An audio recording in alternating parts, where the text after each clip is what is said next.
ভারতের বিপক্ষে nail biting match. Pakistan captain Salman Agha এলেন টস করতে। তবে টসের রেজাল্ট পরের ইস্যু, আগে তার চারপাশটায় একবার চোখ বোলানো যাক। ডানে ম্যাচ রেফারি অ্যান্ডি পাইক্রফট, যার অপসারণের দাবিতে কদিন আগেই হার্ড লাইনে গিয়েছিল পিসিবি। বাম পাশে সূর্যা কুমার যাদব, যিনি আগের বার হ্যান্ডশেক না করে গোটা পাকিস্তানকেই করেছিলেন অপমান।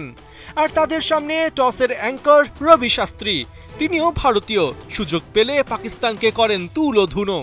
এমন সব মানুষদের ভিড়ে সালমান আগাকে এদিন বড্ড বিমর্ষ আর একাই মনে হচ্ছিল, যেন অস্বস্তির চরম সীমায় ছিলেন পাক ক্যাপ্টেন।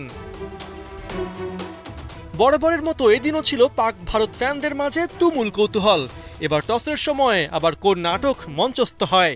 তবে না, প্রথম ফেস টু ফেসের পর পাকিস্তান ভালোই বুঝে গেছে এই আসরে আর ভারতের সাথে হ্যান্ডশেক হবে না। তাই তো কয়েন ছোড়ার পর সূর্যা কুমার যাদব যখন টস জিতলেন, তখন পাক ক্যাপ্টেন ছিলেন নিজের জায়গায় অনড়।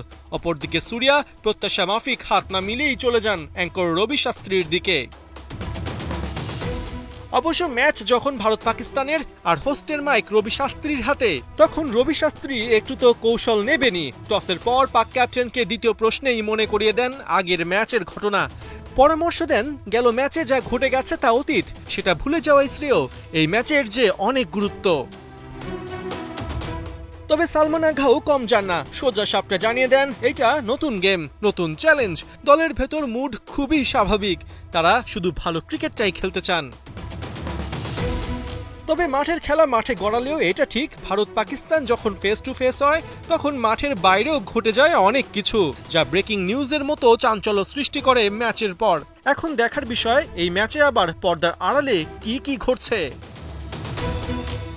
পার্থ বণিক, ৭১।